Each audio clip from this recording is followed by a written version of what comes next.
মমতা বন্দ্যোপাধ্যায়ের জনভিত্তি পশ্চিমবঙ্গে আর নেই। মমতার সাথে জোট করে মমতাকে ক্ষমতায় এনেছিল কংগ্রেস। এ রাজ্যে মমতার রাজনৈতিক কেরিয়ার শেষ। সে যার সাথেই জোট করুক না, এ রাজ্যে যার সাথেই জোট করবে তারও রেজাল্ট খারাপ হবে। যখন তখন যে কোনো মুহূর্তে মমতা অভিষেক অ্যারেস্ট হবে। এ রাজ্যে বোর্ড তৈরি হলেই এই বোর্ড রেকমেন্ড করবে যে স্যার আপনার তো চোখে কিছুই হয়নি, পাড়ার হাতুড়ে ডাক্তারদের 1-2 ফোঁটা ড্রপ দিলে আপনার চোখ ঠিক। তো মমতা চাইছে, কংগ্রেস কি চাইছে? মমতা বন্দ্যোপাধ্যায়ের জনভিত্তি পশ্চিমবঙ্গে আর নেই। একজন এক্সিস্টিং মুখ্যমন্ত্রী 21 সালে ভোটে হেরেছে, 26-এ ভোটে হেরেছে, দেখছে তো ভবানীপুরে হারলো। তার আর কোনো রাজনৈতিক বিশ্বাসযোগ্যতা বাংলায় আছে? নেই তো। এবার সমস্যাটা যেটা হচ্ছে, সমস্যাটা কংগ্রেসীদের নিয়ে, সমস্যাটা রাজ্য কংগ্রেস, কেন্দ্র কংগ্রেসের, অর্থাৎ হাইকমান্ড কংগ্রেসের। এরা জনগণের যে ম্যান্ডেট, জনগণের যে রায়, সেটার পালসটাই বোঝে না। আচ্ছা, মমতা বন্দ্যোপাধ্যায় রাজ্যে কিছু আছে? আমি বলছি ঋতব্রতর না হয় কিছুই নেই, মমতার কি আছে? অভিষেকের কি আছে? বারবার বিদেশে পালানোর জন্য চোখের চিকিৎসার নাম করে দাঁড়ে দাঁড়ে ঘুরে, শূন্য হাতে ঘুরি আজি দাঁড়ে দাঁড়ে, ঠিক আছে, কবির ভাষায়। ফলে এই হেন দল, যে দলটা পরিবার, মমতা বন্দ্যোপাধ্যায় এবং তার পরিবারের জন্য দলটা ইতিহাসের নাম উঠে গেল, দলটা উঠে গেল বাংলার থেকে। তার সাথে যদি মমতা নিজের বাঁচার তাগিদে, মমতা এরকমই করে, বাঁচার তাগিদে রাজনৈতিক অক্সিজেন পাওয়ার জন্য জোট করতে চায়, কংগ্রেস কেন করবে? প্রশ্ন হচ্ছে কংগ্রেস কেন করবে? আজকে তো কংগ্রেসের সুবর্ণ দিন, মনে নেই? 11ই মমতার সাথে জোট করে মমতাকে ক্ষমতায় এনেছিল কংগ্রেস। এ রাজ্যে ঐতিহাসিক পালাবদল, পরিবর্তন কংগ্রেস আর এসইউসিআই না থাকলে হতো না। সেই মমতা ক্ষমতায় আসার পরে কংগ্রেস দলের বিধায়কদের ভয় দেখিয়ে, ভুল মামলা দিয়ে, পয়সার লোভ দেখিয়ে দলে এনেছে। মানস ভূঁইয়া, কাটোয়ার বিধায়ক, সৎ মানুষ ছিলেন, জেলে আছেন। রবীন্দ্রনাথ চট্টোপাধ্যায় থেকে শুরু করে কত নাম বলবো, ঝালদা পৌরসভা মনে নেই? একটা ছোট্ট পৌরসভা, মমতা বন্দ্যোপাধ্যায় সেটা কংগ্রেস পেয়েছে, সেটা মেনে নেয়নি। তাই তপন কান্দুকে খুন করা হয়েছে তৃণমূলের গুন্ডা দ্বারা। প্রথমে তাকে বোঝানো হয়েছে আপনি তৃণমূলে আসুন, উনি শোনেননি বলে খুন করা হয়েছে। তারপরে তার স্ত্রীকে মারা হলো, বিষ পান করে, বিষক্রিয়া তিনি মারা গেলেন। পুরো পরিবারটাকে ধ্বংস করে দিল যে মানুষ, যে দলটি, তারা এতগুলো শহীদ কংগ্রেসের, এত শহীদ কংগ্রেসের, কংগ্রেস দলটা সাইনবোর্ড এ রাজ্যে।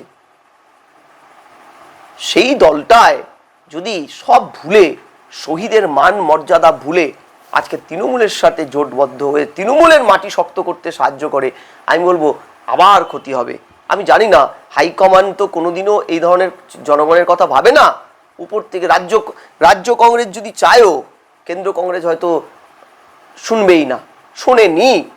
ইতিহাস প্রমাণ আছে, বামেদের সাথে জোট করে তাদের বলা 56,000 সিপিএমের হাতে খুন হওয়া কংগ্রেস কর্মীদের, শহীদেরকে, মানে আত্মবলিদানকে বুড়ো আঙ্গুল দেখিয়ে, ছোট করে, অপমান করে কংগ্রেস কিন্তু বামেদের সাথে জোটবদ্ধ হয়েছিল এই রাজ্যে 16 সাল থেকে, দেখুন ইতিহাস। ফলে আমি হাইকমান্ডের সিদ্ধান্ত নিয়ে যথেষ্ট সন্দিহান, কিন্তু এইটুক বলতে পারি, এখনো যখন কংগ্রেস কোনো সিদ্ধান্ত নেয়নি, এমনকি কিছুদিন আগে মমতা ব্যানার্জি সোনিয়া গান্ধীর সাথে কত যেন প্রায় ঘন্টা খানেকের মতন এবং 40 মিনিট, এবং অভিষেক রাহুল গান্ধীর সাথে, যে রাহুল গান্ধীর এই রাজ্যের উপর দিয়ে যাওয়া ন্যায় যাত্রা, সারা ভারতবর্ষের ন্যায় যাত্রাকে ন্যায় যাত্রা বলেছিল তৃণমূল, এই রাজ্যের উপর দিয়ে যাওয়া যাত্রাকে রাহুল গান্ধীর বলেছিল অন্যায় যাত্রা।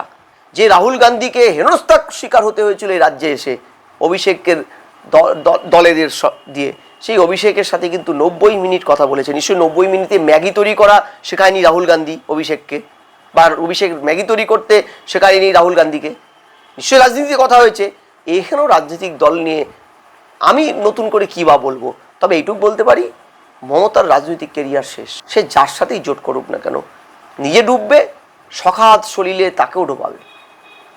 দিল্লিতে বৈঠক করছে, কিছুদিন আগে তো বললাম, দিল্লিতে বৈঠক করছে, দিল্লিতে করুক, রাজ্যের মানুষের হৃদয়ে কি তার কোনো আর বৈঠক আছে? নেই। রাজ্যে তার কোথাও কিচ্ছু অস্তিত্ব নেই। মিলিয়ে নেবেন, এ রাজ্যে যার সাথেই জোট করবে তারও রেজাল্ট খারাপ হবে, তাকেও কেউ বাঁচাতে পারবে না। দেখুন, মমতা স্মরণ চাইলেই মমতাকে স্মরণ দেবে, এটা তো কোথাও নেই। এখন মমতার কিছু নেই। তখন মোদিকে কোমরে দড়ি দিয়ে ঘোরাবেন বলেছেন, বিভিন্ন ধরনের কথাবার্তা বলেছেন। মানে ভূভারতের এত রাজনীতিবিদ, বিরোধী রাজনীতি আছে, বিজেপির বিরোধী রাজনীতি, তারা কোনোদিন এত অশ্লীল মন্তব্য করেনি যেটা মমতা ব্যানার্জি বিরোধী নেত্রী হিসেবে, তৎকালীন বিরোধী নেত্রী হিসেবে দেশের প্রধানমন্ত্রী নরেন্দ্র মোদী এবং দেশের স্বরাষ্ট্রমন্ত্রী অমিত শাহ সম্পর্কে কুরুচিকর মন্তব্য করেছিল। এমনকি ডিজের তালে রবীন্দ্রসঙ্গীত বাজবে 4 তারিখের পরে, দেখে নিব আয় অমিত শাহ, সেটাও বলেছিল। মমতারই আদর্শে আদর্শায়িত, তারই ভাইপো। এগুলো বাঙালির অস্মিতাকে, বাঙালির শিক্ষা দীক্ষাকে ছোট করেছে ভারতবর্ষে। তুই তোমাকে গালাগালি মমতার ফলে এহেন আজকে মমতারকে কেনই বা আশ্রয় দেবে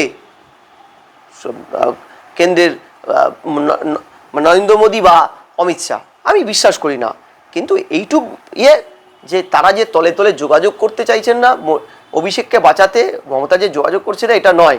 এখানে অভিষেকের বিরুদ্ধে কোনো মামলা উঠলেই গিয়ে দিল্লিতে শটান শুয়ে পড়তো, রুদ্রদ্বার বৈঠক করতেন, যেখানে ট্রান্সলেটরকেও পর্যন্ত তিনি নিতেন না।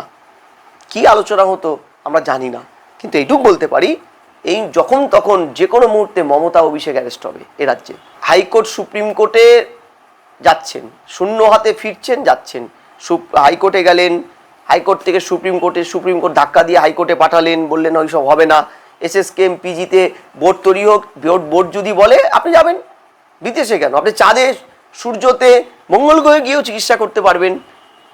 উনি কিন্তু রাজি হননি, কারণ উনি জানেন বোর্ড তৈরি হলেই এই বোর্ড রেকমেন্ড করবে যে স্যার আপনার তো চোখে কিছুই হয়নি, পাড়ার হাতুড়ে ডাক্তারদের 1-2 ফোঁটা ড্রপ দিলে আপনার চোখ ঠিক, এটা জানে।